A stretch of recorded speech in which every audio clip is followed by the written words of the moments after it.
तुम्ही पोलीस महासंचालक यांना भेट घेतलेली आहे, काही पीडित तुमच्यासोबत आले होते. पोलीस महासंचालकांकडून काय सांगितलं, कारण की अत्याचार प्रकरणातले खरं तर हे सगळे पीडित होते. एक तर सातारा तालुक्यांमध्ये जी घटना 9 महिन्यापूर्वी घडली होती, त्या मुलीचे वडील तिच्यावर अत्याचार करून ठेचून तिला मारलं होतं. तिचे वडील इथं आले होते. त्याच्याचबरोबर बडगाव जिल्हा जळगाव तिथं एका मुलीवर जो अत्याचार 7 वर्षाच्या मुलीवर 3 वर्षापूर्वी अत्याचार झाला होता. आई वडील इथं आले होते आणि मग त्यांना घेऊन मी DGP साहेबांना त्या ठिकाणी भेटलो. दाते साहेबांची चर्चा महत्त्वाची झाली, चांगली झाली. त्यांनी विषय समजून घेतला. लगेचच्या लगेच जळगाव SP आणि सातारा SPशी त्यांचं बोलणं झालं. ज्या काही धमक्या या दोन्ही परिवाराला त्या ठिकाणी येत आहेत त्याबद्दलची नोंद त्यांनी घेतली व जे काही कोर्ट आहे, कोर्ट थोडंसं संत गतीने त्या ठिकाणी चालू आहे. डायरेक्ट पोलीस त्याच्यामध्ये काय गोष्टी करू शकत नाही, पण कोर्टाकडनं सुद्धा या गोष्टीत जाता कुठंतरी स्पीड यावं यासाठी स्वतः ते प्रयत्न करतील असं त्या ठिकाणी तिथं सांगितलं. त्यामुळे चर्चा या दोन्ही पीडित परिवाराशी महत्त्वाची झालेली आहे. पुढच्या काही दिवसांमध्ये याबाबतीत काय होतं हे आपल्याला बघावं लागेल. त्याच्याचबरोबर त्यांच्याशी बोलत असताना काही होमगार्डचा विषय होता, MSFचा विषय होता, पोलीस विभागातील जिल्हा लिपिक यांचाही मुद्दा होता. महिलांच्या सुरक्षतेबद्दल जे काही आज घटना वाढत चालल्या आहेत तोही आम्ही विषय घेतला. आणि सगळ्यात महत्त्वाचा म्हणजे नीट परीक्षेमध्ये जे काही पेपर फुटी झाली आणि तशाच पद्धतीने पोलीस भरतीमध्ये सुद्धा काही दिवसांपूर्वी तिथं पेपर फुटला होता. आणि अशा काही घटना ज्या वाढत चालल्या त्या बाबतीत सरकार नाहीतर पोलीस प्रशासन काय करणार या बाबतीतली चर्चा त्यांच्याबरोबर झालेली आहे. परंतु कधीपर्यंत त्या पीडितांना कुटुंबियांना न्याय मिळण्याच्या संदर्भात काही DG सर बोललेले आहेत का? काही स्पेसिफिक वेळ त्यांनी दिलं का आश्वासन? नाही, आता कोर्टामध्ये हा विषय असल्यामुळे त्यांना खूप काही त्या बाबतीत बोलता आलं नाही. पण त्यांनी एवढंच सांगितलं की ज्या काही धमक्या या पीडित परिवाराला तिथं दिल्या जात आहेत त्या नक्कीच आम्ही कंट्रोल करू. जे लोक धमक्या देत आहेत त्यांना त्या ठिकाणी आम्ही कंट्रोल करू. त्याच्याचबरोबर न्यायव्यवस्थेमध्ये सुद्धा त्याला थोडंसं पोलीस प्रशासनाकडनं जर काही विलंब होत असेल तर त्या बाबतीतसुद्धा जलद गतीने आम्ही काम करू असं त्यांनी तिथं सांगितलं.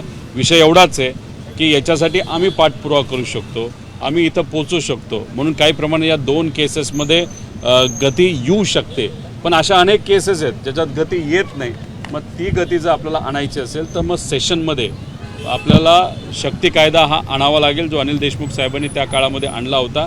आणि त्याच्यामध्ये असणारे जे काही बदल आहेत ते आपल्याला स्वीकारावं लागतील. आणि खास करून प्रत्येक जिल्ह्याला एक न्यायालय महिलांना न्याय देण्यासाठी जे आपण विशिष्ट स्थापन करणार होतो तसं जर स्थापन झालं तरच महिलांना न्याय मिळू शकतात. दादा, पुन्हा एकदा मनोज जरांगे पाटील यांनी उपोषणाचा हत्यार उपसलेला आहे. त्यांनी आज पत्रकार परिषद घेत म्हटलं की 30 मे पासून पुन्हा एकदा उपोषणाला बसणार आहे, कारण की मराठा समाजाला जे कुणबी प्रमाणपत्र मिळायला हवं होतं त्याच्यामध्ये कुठे मात्र दिरंगाई होताना पाहायला मिळतात. लवकरात लवकर कुणबी प्रमाणपत्र मिळत नाही आहेत. हे बघा, माझं एक मत आहे, आज शेतकरी सर्व समाजाचा, त्याच्यामध्ये मराठा समाज असेल, OBC समाज असेल, इतरही सर्व समाज आज अडचणीत आहे. त्याच्याचबरोबर आज पेट्रोल आणि डिझेल याची कमतरता असल्यामुळे सामान्य व्यक्ती हे त्रस्त आहेत. त्याच्याबरोबर पेट्रोल आणि डिझेलचे रेट वाढत आहेत, फर्टिलायझरचे रेट वाढतात. अतिशय हलाख्याच्या परिस्थितीमध्ये आपला महाराष्ट्र देश तिथं चालू आहे. याच्यातच आंदोलन आपण करत असू, ठीक आहे, तो त्यांचा त्या ठिकाणी विषय आहे. खरं तर सरकारले आंदोलन नाही तर उपोषण न करून देता चर्चा करून कुठेतरी मार्ग काढणं हे महत्त्वाचं आहे. पण आज सामान्य लोकांचे जे काही प्रश्न आहेत, ज्या अडचणी आहेत, त्याच्यावरचं जे काही मीडियाचं लक्ष आहे, लोकांचं लक्ष आहे, महिला सुरक्षतेचा विषय मोठ्या प्रमाणात वाढत चाललेला आहे. या सर्व गोष्टींवर खऱ्या अर्थाने मीडियापासून सर्वांचंच लक्ष आज होणं महत्त्वाचं आहे. आरक्षणाचा मुद्दा अनेक वेळा आंदोलन झालेलं आहे. केंद्र सरकारकडनं पार्लमेंटमध्येच मेजॉरिटी मतदान होऊनच घटनात्मक दुरुस्ती करूनच आपला न्याय त्या ठिकाणी मिळू शकतो. त्यामुळे इथं उपोषण आणि ह्या गोष्टी करून सामाजिक कार्यकर्त्याची आरोग्याची अडचण न करता सरकारली पुढाकार घेऊन चर्चा करून हा विषय त्या ठिकाणी सोडवावा. पण सामान्य लोकांचे आजचे खरे प्रश्न आहेत याच्यावरनं मात्र त्या ठिकाणी कुठेही दुर्लक्ष होऊ नये याची दक्षता आपल्या सर्वांना त्या ठिकाणी घ्यावी लागेल. परंतु दादा, मुख्यमंत्री देवेंद्र फडणवीस देखील बोललेत की 30 जूनपर्यंत शेतकरी कर्जमाफी होणार असं ठाम वक्तव्य मुख्यमंत्र्यांनी केलेलं आहे.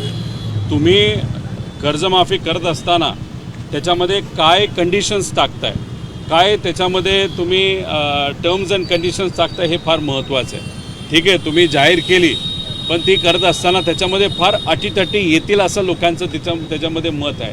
आणि मग एवढ्या अटीतटी त्याच्यामध्ये येणार असतील तर मग अनेक शेतकऱ्यांना याचा फायदा मिळू शकत नाही.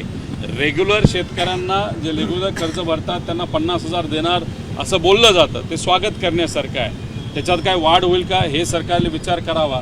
आणि याच्यामध्ये लोक शेतकरी खास करून मोठ्या प्रमाणात अडचणीत आहे. आणि महत्त्वाची गोष्ट काय, पाऊस कमी होण्याची शक्यता आहे. त्यामुळे गेल्या काळामध्ये पिकाला भाव नसल्यामुळे शेतकरी जो आधीच अडचणीत आला आहे तो आता पाऊस नसल्यामुळे, पाणी नसल्यामुळे अजून अडचणीत येणार आहे. त्यामुळे कर्जमाफी देत असताना मोठी कर्जमाफी होणं ही जास्त अपेक्षित आहे. पण जूनपर्यंत आम्ही थांबू. जून महिन्यामध्ये जर ही कर्जमाफी आली नाही तर अर्ध सेशन झालेलं असेल. जुलैमध्ये मात्र आम्ही सरकारला त्या ठिकाणी सोडणार नाही. ठीक आहे.